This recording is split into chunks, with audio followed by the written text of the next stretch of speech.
माननीय अध्यक्षा महोदया, अभी कुछ दिन पहले इन लोगों ने मनीष सिसोदिया जी के खिलाफ एक पूरी मनगढ़ंत और झूठी एफआईआर करी, केस दर्ज किया कि मनीष सिसोदिया जी पैसे खा गए, शराब नीति में पैसे खा गए। हम लोग पब्लिक लाइफ में हैं। पब्लिक लाइफ में आदमी को किसी भी तरह की जांच पड़ताल के लिए हमेशा तैयार रहना चाहिए। मुझे बेहद खुशी है कि तुरंत मनीष जी ने बयान दिया कि मैं सब तरह की जांच के लिए तैयार हूँ, सीबीआई, ईडी जो जांच करना चाहे जांच कर ले। मनीष जी ने धमकी नहीं दी कि मैं तुम्हारे ऊपर डिफेमेशन के केस कर दूंगा, ये कर दूंगा, वो कर दूंगा। अरे क्यों कर दूंगा? जब कुछ करा ही नहीं तो कर लो जांच।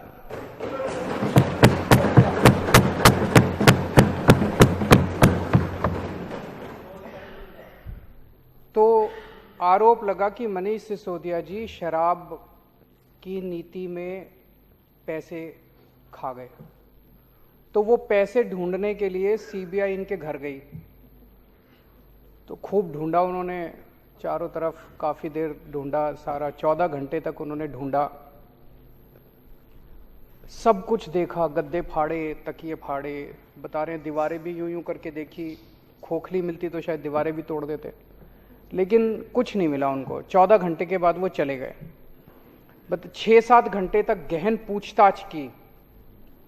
कुछ लोग मैं देख रहा था टीवी में आरोप लगा रहे थे ये लोग कि जवाब क्यों नहीं देते। जवाब सारे जवाब दिए इन्होंने, जितने प्रश्न सीबीआई वालों ने पूछे सारे जवाब दिए, और सीबीआई वाले पूरी तरह से संतुष्ट होकर इनके घर से गए। फिर सीबीआई वाले इनके गांव गए। गांव में सारे गांव वालों से पूछा, भाई मनीष सिसोदिया ने कोई प्रॉपर्टी खरीदी हो, जमीन खरीदी हो, कोई खेती की जमीन खरीदी हो, कोई मकान खरीदा हो? कोई कुछ नहीं मिला। फिर इनके लॉकर चेक करने के लिए गए। उनको लगा शायद यहाँ कोई ज्वेलरी हो, पैसा हो, प्रॉपर्टी के कागज हो। वहाँ शायद 70-80 हज़ार रुपए के भाभी जी के कोई छोटे मोटे गहने मिले। तो लॉकर चेक कर लिया, गांव में सारी प्रॉपर्टी चेक कर ली, सब कुछ चेक कर लिया, कुछ भी नहीं मिला। तो अब सीबीआई वाले भी अच्छे लोग हैं, इंसान है वो भी, उनके दिल में भी आत्मा, वो देख रहे हैं कि क्या हो रहा है, वो भी सोचते हैं यार ये ठीक नहीं हो रहा। वो जाते जाते कह रहे थे इनको, कहते हैं जी कुछ नहीं मिला हम लोगों को, लेकिन ऊपर से प्रेशर इतना ज़्यादा है कि एक बार आपको गिरफ्तार तो करना पड़ेगा। तो मनीष जी ने उनको कहा, भाई चिंता मत करो, जब भी गिरफ्तार करना हो मेरे को बता देना, मैं आ जाऊंगा, मेरे को गिरफ्तार कर लेना। तो गिरफ्तार तो होंगे ये, लेकिन मोटे मोटे तौर पे सारा देश देख रहा है, भाई सारी जांच कर ली, सब कुछ कर लिया, कुछ नहीं मिला, पाक साफ। एक तरह से मैं बार बार कहता हूं कि हम लोग बार बार प्रधानमंत्री मोदी जी से ईमानदारी का सर्टिफिकेट लेके आए हैं, तो एक बार फिर से प्रधानमंत्री जी ने मनीष सिसोदिया को ईमानदारी का सर्टिफिकेट दिया है कि तुम सबसे ईमानदार। बाकी राजनीति तो चलती रहेगी, गिरफ्तारी जो है वो तो राजनीतिक होगी। मैं ये देख रहा था कि इस तरह के झूठे सच्चे केस कर करके, इंक्वायरी कर करके मिलता क्या है इनको। मानव जीवन का मुझे लगता है 3-4 हजार साल का इतिहास है। इन 3-4 हजार साल में शायद आम आदमी पार्टी ऐसी पार्टी है जिसके ऊपर सबसे ज्यादा केस हुए होंगे पूरी दुनिया में, पूरे इंसान। मैं सारा आज डेटा लेके आया हूं। हमारे 49 एमएलए के ऊपर 169 केस हुए हैं। छोटी सी पार्टी है, अभी अभी पैदा हुई है, और हमारे ऊपर 169 केस कर दिए इन्होंने। 49 एमएलए पे 169 केस कर दिए। 169 में से 134 केस खत्म हो गए, कोर्ट ने खत्म कर दिए। कोर्ट ने कहा भी कुछ नहीं है इन केस में। खूब डांटा इनको, पुलिस वगैरह को, कि क्या बेकार की केस। 35 केस अभी पेंडिंग है, वो भी खत्म हो जाएंगे थोड़े बहुत दिन में। इसमें मैं देख रहा था 16 केस मेरे ऊपर करे थे इन्होंने। 16 में से 12 में तो मैं बरी हो गया, 4 पेंडिंग है। 13 केस मनीष जी के ऊपर करे थे, उसमें से 10 में ये बरी हो गए, 3 पेंडिंग है। जैन साहब के ऊपर 4 केस करे थे, 2 में बरी हो गए, 2 पेंडिंग है। दिनेश मोहनिया पे 10 केस करे थे, 9 में बरी हो गए, 1 पेंडिंग है। वंदना कुमारी पे 6 केस करे थे, सारे बरी हो गए। अखिलेश त्रिपाठी पे 4 करे थे, 3 बरी हो गए। इस तरह से पूरी लिस्ट है 49 एमएलए की। इन्होंने हमारी बोले बसों की खरीद पे घोटाला हो गया, कर लो जी, आ जाओ जांच कर लो। कर ली सारी जांच, कुछ नहीं मिला, एक नए पैसे का कुछ नहीं मिला। बोले शराब पॉलिसी में घोटाला हो गया, उसमें कुछ नहीं मिला अभी तक। तो स्कूलों में घोटाला हो गया, सारे स्कूलों की भी जांच, 4 साल हो गए इनको स्कूलों की जांच करते करते, उसमें भी कुछ नहीं मिला। मोहल्ला क्लिनिक में बोले खूब घोटाला हो गया, उसमें भी कुछ नहीं मिला। बोले अस्पतालों में घोटाला हो गया, अस्पतालों के कंस्ट्रक्शन में, दवाइयों में, पता नहीं क्या क्या, वो सारी जांच कर ली, उसमें कुछ नहीं मिला। कोरोना के वक्त बोले घोटाला हो गया, पूरी दुनिया कह रही है कोरोना में हम लोगों ने बड़ा अच्छा काम किया, बोले घोटाला हो गया, उसकी भी जांच कर ली। बोले सड़कों के निर्माण में घोटाला हो गया, उसकी भी जांच कर ली, उसमें भी कुछ नहीं मिला। इससे क्या फायदा है? इससे कोई देश का फायदा है ऐसी झूठी सच्ची जांच करके? देश का टाइम खराब कर रहे हो, लोगों का टाइम खराब कर रहे हो, काम में अड़चन अड़ा रहे हो, रोज नई नई उलट पुलट जांच कर रहे हो। एक जरूर हुआ है, जब से इन्होंने मनीष सिसोदिया क्या रेड मारी है, गुजरात में हमारा 4% वोट शेयर बढ़ गया। और जिस दिन ये इनको गिरफ्तार करेंगे, मुझे लगता है 6% वोट और बढ़ जाएगा।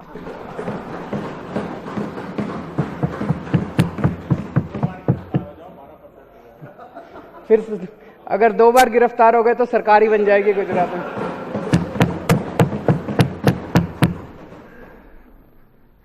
आज देश में राष्ट्रीय स्तर पे 2 ही पार्टियां बची हैं। एक है कट्टर ईमानदार पार्टी और एक है कट्टर बेईमान पार्टी। 2 ही पार्टियां हैं। कट्टर ईमानदार पार्टी है, उसमें सारे उनके नेता, मंत्री, मुख्यमंत्री, विधायक सब ईमानदार हैं। और जो कट्टर बेईमान पार्टी है, उसमें रोज भ्रष्टाचार सुनने को मिलता है, रोज भ्रष्टाचार। कल सुन रहे थे कर्नाटक के अंदर ठेकेदार खड़े होकर कह रहे थे, खुलेआम कभी नहीं हुआ होगा ऐसा, वो डर भी निकल गया उनका। ठेकेदार खड़े होकर कह रहे हैं, कोई कह रहा है मेरे से 30% पैसे खा गए, मेरे से 40% है। कट्टर बेईमान पार्टी वो है जो जहरीली शराब बेचती है। कट्टर बेईमान पार्टी वो है जो नशा बेचती है इस देश के अंदर। कट्टर बेईमान पार्टी है जो 20-20 करोड़, 50-50 करोड़ रुपए में एमएलए खरीदती है। कट्टर ईमानदार पार्टी जनता के टैक्स के पैसे को स्कूल और अस्पताल बनाती है। कट्टर ईमानदार पार्टी उससे स्कूल बनाती है, अस्पताल बनाती है। और कट्टर बेईमान पार्टी जनता से टैक्स लेके और अपने दोस्तों के कर्जे माफ करती है, उनसे एमएलए खरीदती है। कट्टर बेईमान पार्टी अपने दोस्तों से और अपने पार्टी के लोगों से प्यार करती है, उनको बचाने की कोशिश करती है। अगर उनकी पार्टी का कोई पकड़ा जाए तो उसको जांच भी नहीं होती, कुछ नहीं होता। उनका कोई दोस्त पकड़ा जाए चोरी करते हुए तो उसका कुछ नहीं होता। कट्टर ईमानदार पार्टी देश से प्यार करती है। अगर उनका अपना भी कोई फंसे तो उसको बख्शती नहीं है कट्टर ईमानदार पार्टी। कट्टर बेईमान पार्टी है जिसमें कम पढ़े लिखे लोग हैं, आधे से ज्यादा अनपढ़ लोग हैं, कईयों की फर्जी डिग्रियां हैं उनके नेताओं की। कट्टर ईमानदार पार्टी वो है जिसके पास पढ़े लिखे लोग हैं, आईआईटी के लोग हैं, डिग्री असली है।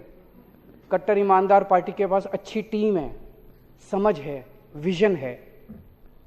कट्टर बेईमान पार्टी है जो 24 घंटे गुंडागर्दी, लड़ाई झगड़ा, पूरे देश में बेईमान पार्टी को पता चल जाए किसी ने बलात्कार किया, उसको पार्टी में शामिल कराने के लिए पहुंच जाते हैं। औरतों को गंदी गंदी गालियां देते हैं ये। और कट्टर ईमानदार पार्टी है जो शरीफों की पार्टी है, महिलाओं की इज्जत करती है।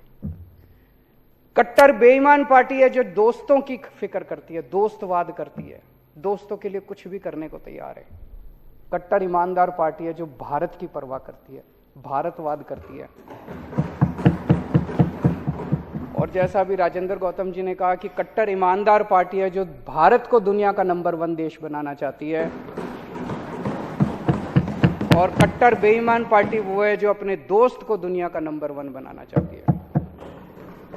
मैं कहता हूं मैं फ्री बिजली देना चाहता हूं, बताओ क्या गलत करता हूं? पैसा स्विस बैंकों में नहीं ले जा रहा, जनता को फ्री बिजली। ये इतनी गंदी गंदी गालियां देते हैं, मैं देखता हूं इतनी गंदी गंदी गालियां देते हैं मेरे को। मैं कहता हूं मैं स्कूल और अस्पताल बनाना चाहता हूं देश में। दिल्ली में हमने इतने अच्छे अच्छे स्कूल बनाए, इतने अच्छे अच्छे, जैसे ही मैं कहता हूं मैं स्कूल अस्पताल बनाऊंगा, मेरे ऊपर केस कर देते हैं। ये इतने केस कर दिए इन लोगों ने मेरे ऊपर। मैं पूछना चाहता हूं कि स्कूल और अस्पताल बनाए बिना क्या देश की तरक्की हो सकती है? बिल्कुल नहीं हो सकती देश की तरक्की। तो आज दो मांग हम कर रहे हैं इनसे। एक तो ये जो एमएलए खरीदते हो तुम, इन्होंने महाराष्ट्र में, मध्य प्रदेश में, गोवा में, कर्नाटक में, आसाम में, अरुणाचल प्रदेश में, बिहार में, अब झारखंड में करने जा रहे हैं। बता रहे हैं 20-20 करोड़ से 50-50 करोड़ रुपए तक के एमएलए खरीदे हैं। 6300 करोड़ रुपए इन्होंने एमएलए खरीदने में खर्च कर दिए, जिसकी वजह से देश में पेट्रोल और डीजल के दाम बढ़ गए। तो आज पहली मांग तो इस देश के लोगों की आ रही है, एमएलए खरीदना बंद करो, बहुत हो गई गुंडागर्दी, सरेआम मंडी बना रखी है इन्होंने एमएलए की। एमएलए खरीदना बंद करो और ये पेट्रोल और डीजल के दाम कम करो।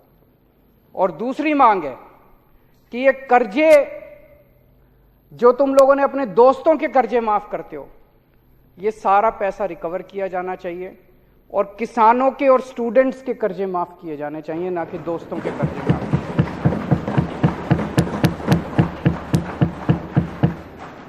ये डिबेट आजकल अमेरिका में भी चल रहा है। अमेरिका के अंदर भी दो पार्टियां हैं।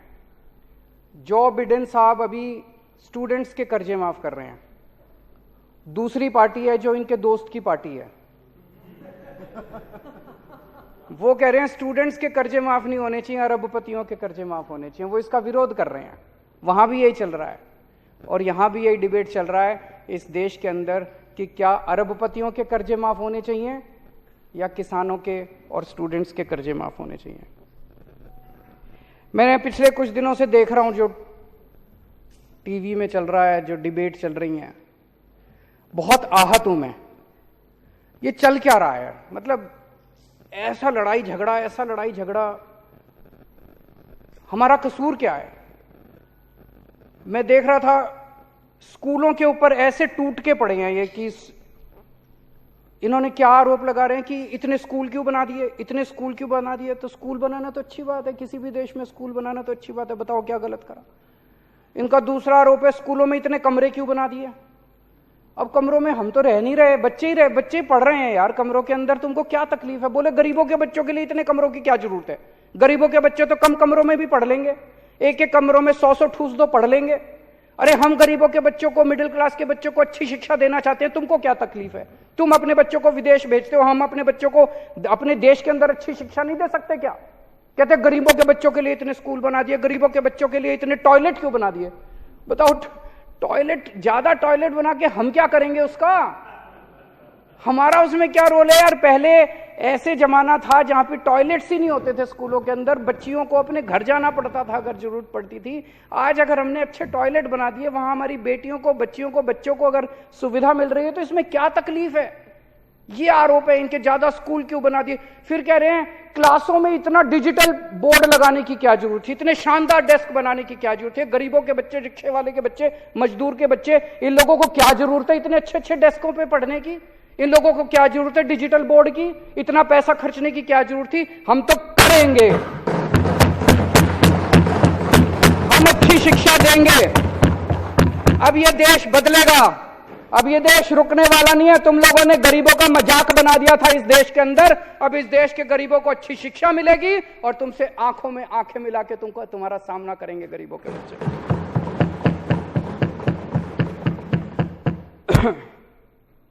पहले कहते थे केजरीवाल ने एक भी स्कूल नहीं बनाया, केजरीवाल ने एक भी स्कूल नहीं बनाया, केजरीवाल ने एक भी स्कूल नहीं बनाया। आजकल कहते हैं केजरीवाल ने ज्यादा स्कूल बना दिए, केजरीवाल ये मतलब मैं समझ नहीं पा रहा। ये मैंने कहा कि जो कट्टर बेईमान पार्टी है इस देश की, वो अनपढ़ लोगों की पार्टी है, डिग्री नहीं है उनके पास, समझ नहीं है उनके, बेवकूफों की भी पार्टी है ये।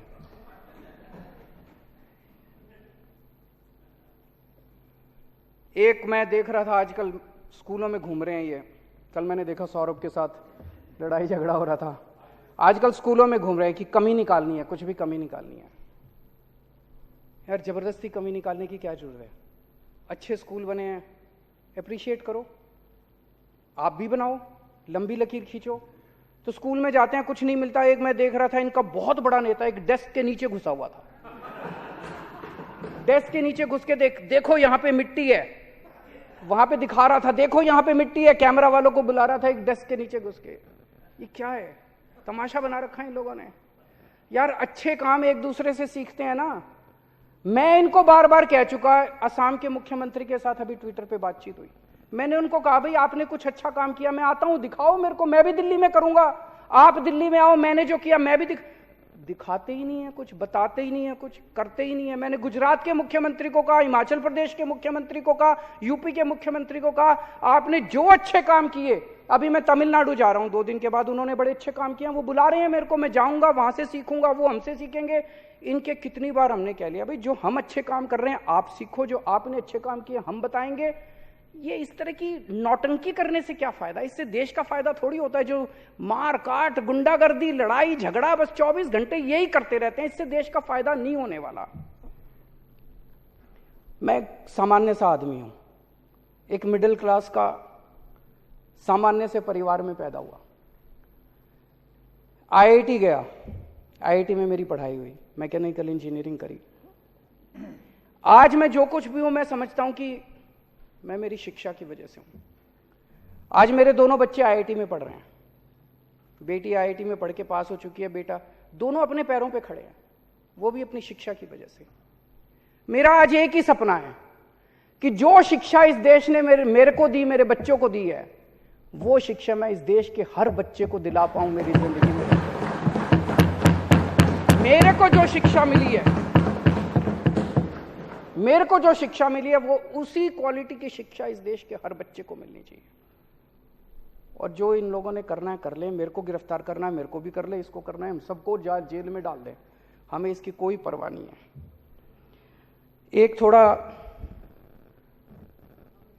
एक दो दिन पहले रिपोर्ट आई थी कि दिल्ली के अंदर कानून व्यवस्था बहुत ज़्यादा खराब हो गई है, उसके लेके हम सब लोग चिंतित हैं। हम इसमें किसी भी किस्म की राजनीति नहीं चाहते। हम चाहते हैं कि एलजी साहब और केंद्र सरकार इस बारे में जो भी उचित कदम है वो उठाएगी। हमसे जो भी सहायता चाहिए हम करने को तैयार हैं अपने अपने स्तर के ऊपर। लेकिन महिलाओं की सुरक्षा को लेके जो रिपोर्ट आई है वो बहुत ज़्यादा चिंताजनक है कि पूरे देश के अंदर सबसे अनसेफ मेट्रो जो है वो दिल्ली है। ये दाग हम बर्दाश्त नहीं कर सकते। हम अपनी महिलाओं को हम चाहते हैं वो सबके लिए सुरक्षित हो। और आज पढ़ा हमने न्यूज़पेपर में, मीडिया में भी देखा कि एक बच्ची को गोली मार के 3 लड़कों ने उसकी हत्या कर दी। इसकी हम कठोर निंदा करते हैं। उसमें से 2 लड़के बता रहे हैं पकड़े गए हैं, एक अभी भी फरार है, वो भी पकड़ा गया है। इस किस्म की इंसिडेंट्स किसी भी सभ्य सोसाइटी में शोभा नहीं देते, उसकी हम कड़ी निंदा करते हैं। आज ये जो कॉन्फिडेंस मोशन लाया गया है, इसका सबसे बड़ा पर्पस ये है कि पूरे देश के अंदर जो इन लोगों ने माहौल बना लिया, इनको लगता है कि किसी को भी खरीदा जा सकता है, आम आदमी पार्टी वालों को नहीं खरीदा जा सकता। आज ये हम इस देश के सामने साबित करेंगे। इन्होंने 40 एमएलए खरीदने का प्लान बनाया था। हमारे 12 एमएलए से संपर्क किया, बोले 20-20 करोड़ रुपए ले लो और 40 को ले आओ। 800 करोड़ रुपए इन्होंने रख रखे थे। हमारा एक भी एमएलए नहीं बिका। इनका ऑपरेशन लोटस फेल हो गया। हमारे टोटल 62 एमएलए हैं। 62 में से स्पीकर साहब अभी कनाडा गए हुए हैं, नरेश बाल्यान ऑस्ट्रेलिया गए हुए हैं, सतिंदर जैन साहब अभी जेल में हैं। उन 3 को छोड़ के आज 59 एमएलए यहाँ मौजूद है। काउंटिंग कर रहे हैं।